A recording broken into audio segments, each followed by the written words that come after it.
Alors, comme vous voyez, j'ai intitulé cette prédication « Il est ressuscité et nous ». Alors, la semaine que nous venons de passer, c'est certainement la plus riche en commémoration chrétienne, la plus riche de toute l'année. Presque chaque jour de la semaine correspondait à un événement particulier. Et ces événements que nous rappelons, ils étaient juxtaposés, comme ça a été dit tout à l'heure, à une période essentielle pour la communauté juive, la commémoration de la sortie d'Égypte. Ces événements de notre semaine sainte ont été annoncés par des prophètes et même décrits d'une manière assez précise dans plusieurs psaumes. Et pourtant, ils ne pouvaient être que déroutants pour ceux qui les ont vécus. Je m'explique. Tout d'abord, le jour des rameaux. C'est l'entrée de Jésus à Jérusalem. Elle était annoncée d'une manière claire par le prophète Zacharie, dans le chapitre 9, verset 9 de son livre. Et on peut même dire que les louanges qui ont été données par la foule, les cris qui ont été donnés par la foule, ils étaient textuellement déjà donnés dans le psaume 118, au verset 25 et 26. Pourtant, même si cet événement était annoncé, il ne pouvait que surprendre ceux qui côtoyaient Jésus. En effet, Jésus, pendant tout son ministère, il avait toujours agi avec une grande humilité. Et il avait toujours recherché la discrétion. Il demandait même souvent aux malades qu'il avait guéris de n'en parler à personne. Alors comment se fait-il qu'il ait tout à coup changé sa manière d'agir en organisant lui-même cette entrée triomphale à Jérusalem? Comment a-t-il pu laisser la foule étendre ses vêtements et surtout crier « Hosanna », c'est-à-dire « Dieu sauve ». Hosanna, c'était au départ un cri de détresse et au fil des années, dans les psaumes, c'est devenu un cri de victoire qui désignait le Messie. Le lendemain de cette entrée à Jérusalem, c'est un Jésus complètement différent qui renverse les tables des changeurs et qui chasse les vendeurs du temple. Mais où est passé le Jésus du sermon sur la montagne? N'est-ce pas déstabilisant pour tous ceux qui le connaissent? Et puis, 2 jours plus tard, c'est le repas de la Pâque. Cette rencontre, les Juifs la veulent festive, puisque c'est la célébration de la sortie d'Égypte, la délivrance de tout le peuple hébreu. Pourtant, Jésus en fait un repas d'adieu, plein de nostalgie et de tristesse. Et il annonce même qu'un de ceux qui mangent avec lui va le trahir. De plus, dans ce repas, l'essentiel, c'est bien l'agneau pascal, celui dont le sang a été mis sur les linteaux des portes, ce sang qui a permis aux Hébreux d'être épargnés par l'ange destructeur. Eh bien, Jésus ne fait pas de cet agneau le centre du repas. Il n'en parle même pas. Lui, ce qu'il met en évidence, c'est le pain et le vin. N'est-ce pas là aussi très inattendu? Dans la nuit suivante, c'est l'arrestation de Jésus. Et alors qu'il avait demandé à ses disciples de se munir d'épée, c'est ce qui nous est révélé dans l'évangile de Luc au chapitre 22, verset 36, eh bien, il réprimande Pierre quand il dégaine la sienne. Et puis, au lieu de se défendre, il se laisse emmener sans protester. On peut lire ça dans les 4 évangiles. Est-ce que vous auriez compris ça? Que celui qui n'a pas d'épée en achète une, avait dit Jésus.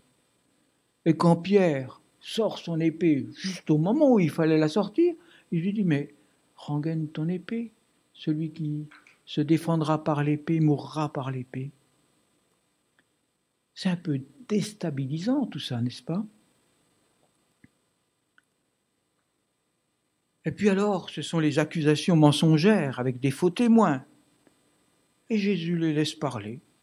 Il ne se défend pas. Il n'ouvre même pas la bouche. Et puis quand le gouverneur Pilate propose au peuple sa libération, quoi de plus étonnant que cette foule qui réclame la grâce d'un assassin et la mise à mort de celui qui a été le guérisseur de leurs malades, celui qui a nourri les foules, qui a purifié les lépreux, qui a fait voir les aveugles. Quand même, ce Jésus, celui qui savait répondre aux questions piégeuses des Sadducéens, des pharisiens et des Hérodiens, cette foule l'aimait bien quand il faisait taire tous ces gens bien pensants. Et tout à coup, eh bien, cette foule qui bénissait toujours Jésus, eh bien, elle vire à 180 degrés et elle demande sa mort. Comment comprendre tout cela? Et puis, la foule dont j'ai parlé tout à l'heure, qui criait Hosanna quelques jours plus tôt, où est-elle passée? Où sont-ils tous ceux-là? Pourquoi ne sont-ils pas là pour réclamer la libération de celui qui sauve? Et comment comprendre que les religieux, pharisiens et publicains, qui étaient toujours opposés entre eux, puissent se mettre d'accord avec la foule? Et comment comprendre qu'ils s'accordent avec l'occupant romain? Comment comprendre que tous ces gens qui avaient des intérêts si différents les uns des autres puissent se mettre tout à coup d'accord pour mettre à mort celui qui a été reconnu par beaucoup comme le juste envoyé par Dieu? Et enfin, nous arrivons au dernier jour de cette semaine, qui est aussi le premier jour de la semaine suivante. Et enfin, nous arrivons au dimanche de Pâques, jour de la résurrection. Alors là aussi, on a peine à comprendre. Comment ne pas être surpris par ses disciples, que ce soit les femmes ou les hommes, qui avaient été enseignés, et même ça avait été rappelé quelques jours plus tôt, enseignés par Jésus de cette résurrection, qui connaissaient aussi le psaume de David qui en parle. Comment se fait-il qu'ils aient oublié ces prophéties alors que les autorités religieuses s'en souviennent très bien puisqu'ils font garder le tombeau? Il y a aussi un autre paradoxe à souligner dans ce matin de Pâques. Dans une société qui ne validait jamais le témoignage des femmes dans un tribunal, eh bien Dieu choisit que ce soit 5 femmes qui soient les premiers témoins de la résurrection. Décidément, oui, cette semaine de Pâques bouscule toutes les logiques humaines. Ne serait-ce pas pour nous interpeller nous-mêmes, pour nous faire sortir de nos raisonnements habituels? Les Juifs fêtaient la Pâque depuis 15 siècles au moment de la venue de Jésus. Mais que fêtaient-ils? Si vous interrogez Internet, les réponses ne manquent pas pour qualifier cette fête juive. Alors il est dit, les Juifs fêtent la sortie d'Égypte. Les Juifs fêtent la libération de l'esclavage. Ils fêtent la naissance d'Israël en tant que peuple souverain. Ils fêtent la prise de conscience de la nation juive, etc., etc. Pourtant, si nous voulons trouver le vrai sens de cette fête, il suffit peut-être de chercher l'étymologie du mot Pâques. Nicole l'a rappelé tout à l'heure. Le mot Pâques vient du mot hébreu Pessa qui signifie passer par-dessus. En effet, comme ça a été rappelé par Nicole, lors de l'ultime plaie qui avait frappé l'Égypte, l'ange destructeur, en voyant le sang sur les linteaux des portes des maisons habitées par les Hébreux, passait par-dessus la maison. Il épargnait les premiers-nés de la famille. Et c'est bien là le sens de cette fête, la grâce accordée à ceux qui se mettent sous le sang de l'agneau. Les Hébreux n'étaient pas moins pécheurs que les Égyptiens, mais Dieu passait outre la culpabilité de ceux qui se confiaient en lui. Bien peu de Juifs ont gardé le sens de cette Pessa, qui est plus que la libération d'un peuple de l'esclavage. C'est le symbole de la grâce de Dieu pour chaque personne qui se met sous le sang de l'agneau pour être sauvée de la mort. La Pâque n'était pas la fête d'une délivrance collective, comme le suggère Internet, mais c'est la reconnaissance d'une grâce personnelle pour ceux qui étaient dans la maison protégée par le sang de l'agneau. Quel sens donnons-nous nous-mêmes à tous ces événements de la Semaine Sainte? Alors je ne vais pas les passer tous en revue, mais j'aimerais en évoquer deux ce matin. Deux événements majeurs qui se sont déroulés au cours de cette semaine. Tout d'abord, le premier événement que je vais évoquer, c'est la Sainte Seine. Le repas du Seigneur que nous allons prendre tout à l'heure. Elle est interprétée et définie de manière singulière dans les différentes branches du christianisme. Et je ne vais pas reprendre ces différentes interprétations, mais je vais simplement rappeler ce que dit Jésus. Ce n'est pas un rituel à observer pour obtenir quelque chose. Ce ne sont pas non plus les prémices du repas que nous prendrons dans l'éternité. C'est le repas du souvenir. C'est Jésus qui le dit. Lorsqu'il a institué ce repas, Jésus a dit à ses disciples en prenant le pain, « Ceci est mon corps qui est donné pour vous, faites ceci en mémoire de moi. » Et lorsqu'il a pris la coupe, il a dit, « Cette coupe est la nouvelle alliance en mon sang qui est répandue pour vous. » C'est dans Luc chapitre 22, versets 19 et 20. Eh bien, ce repas de Sainte Seine, c'est donc à la fois le souvenir du sacrifice de Jésus, de son corps donné en rançon pour le salut, de son sang versé pour effacer notre péché, et c'est aussi le symbole de cette nouvelle alliance que Dieu a voulu avec tous les hommes. C'est en quelque sorte la validation de la prophétie que l'on trouve dans Ésaïe chapitre 53, versets 4 et 5, où il est écrit « En vérité, c'est de nos maladies qu'il s'est chargé, et ce sont nos souffrances qu'il a prises sur lui, alors que nous pensions que Dieu l'avait puni, frappé et humilié. Mais c'est pour nos péchés qu'il a été percé, c'est pour nos fautes qu'il a été brisé. Le châtiment qui nous donne la paix est retombé sur lui, et c'est par ses blessures que nous sommes guéris. » Jésus, parce qu'il était sans péché, a pu porter nos péchés, et parce qu'il était sans maladie, a pu porter nos maladies. Mais la Sainte Seine, ce n'est pas que cela. C'est aussi un repas d'engagement.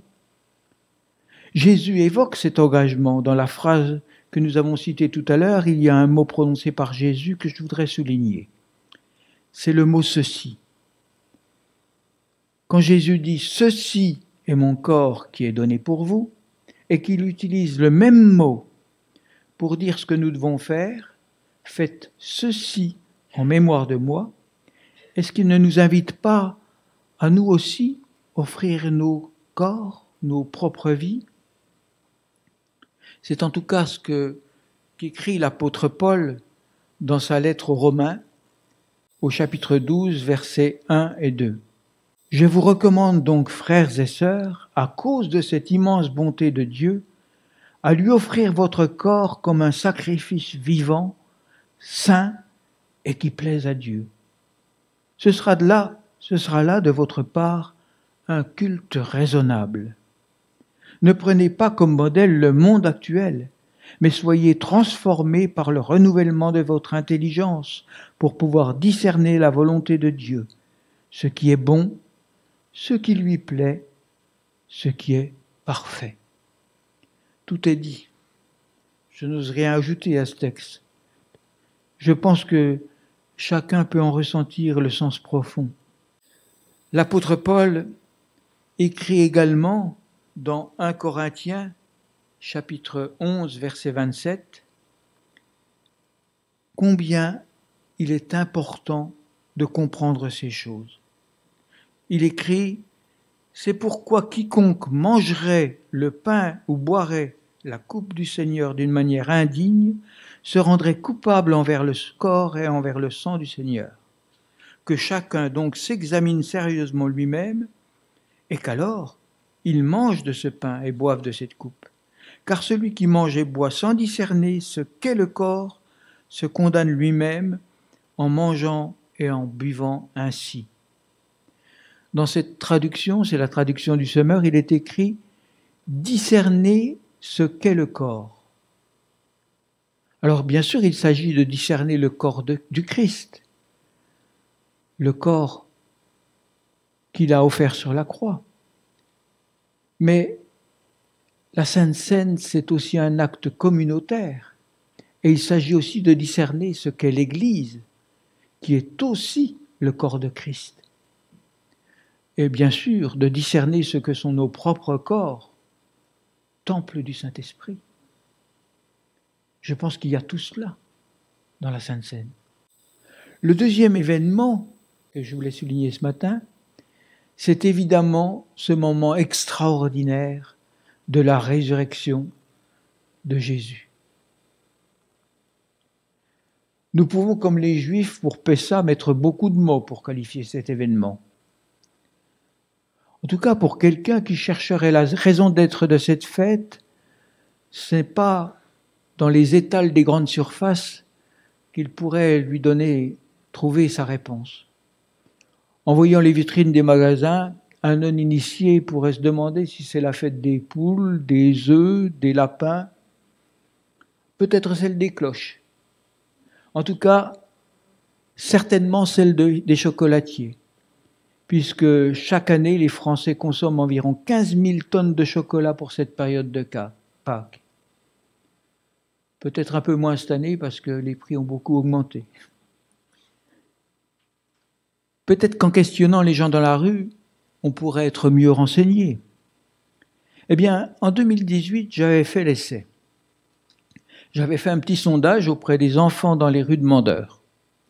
Alors, je l'avais fait le matin de Pâques, avant de venir au culte, donc auprès de ceux qui n'ont pas peur de se lever le dimanche matin. La seule question que je posais, c'était « Que représente le jour de Pâques pour vous ?» Et j'avais interrogé 7 enfants. Et je vous transmets rapidement les réponses qui m'avaient été données à l'époque. Je pense que ça n'a guère changé. Tous savaient qu'ils n'iraient pas à l'école le lundi matin. Ça, c'était acquis. Pour 2 d'entre eux, un de 10 ans, l'autre de 13 ans, ils ne connaissaient même pas le nom de ce jour férié. 2 autres, 9 ans et 14 ans, savaient que Pâques est une fête religieuse. Mais ils ne savaient absolument pas à quoi ça correspond. Un autre garçon de 15 ans m'avait dit que c'était la fête de la renaissance de Jésus. Un autre de 11 ans que c'était le jour de la résurrection. Et enfin, une fillette de 9 ans et demi m'avait dit que l'école du dimanche lui avait appris que Jésus est ressuscité le jour de Pâques et que c'est la plus grande fête des chrétiens. J'avoue m'être arrêté là parce que cette réponse était la meilleure que j'avais trouvée et je n'osais pas aller plus loin. On peut voir que 3 enfants sur 7 connaissaient plus ou moins ce que l'on fêtait à Pâques. Alors, pour me rassurer, j'avais voulu faire un sondage auprès des enfants qui assistaient régulièrement à l'école du dimanche dans notre église. Et pour avoir la parité, j'avais voulu interroger 7 enfants. Au risque de désespérer les moniteurs d'école du dimanche, je vais avoir la témérité de vous donner les résultats. Je précise quand même que c'était auprès des plus petits. 2 d'entre eux ne savaient pas ce que représente Pâques. Pour 2 autres, Pâques correspondait à la venue de Jésus. Pour un cinquième, c'était la commémoration de la mort de Jésus. Et enfin, les deux derniers ont dit que Pâques, c'est le jour où Jésus est ressuscité. Je dois vous dire que ces réponses m'avaient un peu sapé le moral parce que, à l'époque, j'étais moniteur de l'école du dimanche et je pensais que les choses étaient mieux intégrées que ça. Mais nous, que fait-on-nous à Pâques? Alors bien sûr, c'est une joie de pouvoir dire que Jésus est ressuscité, lui, le Christ. Mais si nous en restons là, nous sommes un peu comme ceux qui, parmi les Juifs, fêtent simplement la sortie d'Égypte de leurs ancêtres, sans s'approprier ce Pessa, ce passer par-dessus, cette grâce accordée par Dieu. Paul écrit dans son épître aux Colossiens, chapitre 3, versets 1 à 4, « Vous êtes aussi ressuscités avec le Christ. Recherchez donc les réalités d'en haut, là où se trouve le Christ, qui siège à la droite de Dieu. De toute votre pensée, tendez vers les réalités d'en haut, et non vers celles qui appartiennent à la terre. Car vous êtes morts, et votre vie est cachée avec le Christ en Dieu. Le jour où le Christ apparaîtra, lui qui est votre vie, alors vous paraîtrez vous aussi avec lui en partageant sa gloire. » Tous ces événements de la Semaine Sainte n'ont de sens que pour leur réalité spirituelle. Jésus est mort et ressuscité. Sommes-nous ressuscités avec lui? Nous sommes-nous appropriés cette mort et cette résurrection, ces nouvelles réalités d'en haut, comme écrit Paul? Bien, je dois vous avouer que cette vie de Christ en moi, je ne sais pas toujours la réaliser. Je la perds de vue chaque fois que je me laisse atteindre par les réalités d'en bas, les circonstances, tous les événements qui me contrarient, tout ce qui ne se réalise pas comme je l'avais prévu. Je la perds de vue chaque fois que mon comportement n'est pas conforme à ce que Dieu attend de moi, et je dois vous avouer que je me déçois. Je la perds de vue chaque fois que je me laisse atteindre par l'accusateur, qui me rappelle mon indignité en oubliant de me rappeler que Jésus a payé à ma place. Je la perds de vue chaque fois que je me tais quand Dieu voudrait que je parle. Et je la perds de vue chaque fois que je condamne au lieu d'aider et d'aimer. Je la perds de vue chaque fois que je limite l'action de Dieu en moi, pour moi, autour de moi, et peut-être même à travers moi. Heureusement, Dieu nous a envoyé son Saint-Esprit qui nous rappelle sans cesse à la vie du Christ. En tout cas, le Saint-Esprit nous le rappelle tant que nous n'avons pas l'audace de l'en empêcher, c'est-à-dire de l'éteindre, de passer outre ses avertissements. Si vous le voulez bien, j'aimerais vous inviter à vous incliner et que nous ayons un moment où nous laissons le Saint-Esprit nous parler, nous rappeler tout ce que Dieu a fait pour nous, tout ce que Dieu veut réaliser en nous. Seigneur, j'ai bien conscience des lacunes de ma vie et j'ai besoin de me placer sous le sang de l'agneau pour que tu passes par-dessus mes manquements, mes indignités, mes lacunes. Seigneur, qu'attends-tu de moi aujourd'hui? Qu'attends-tu de moi cette semaine et dans l'avenir? Seigneur, j'ai besoin que tu m'aides à discerner tout cela. Et j'ai besoin aussi que tu m'aides à accomplir tout cela. J'ai besoin que tu m'aides à m'imprégner des réalités d'en haut, de me défaire des soucis et des fardeaux d'ici-bas. Merci Seigneur parce que tout est accompli. Tout est accompli pour que j'ai la vie en toi.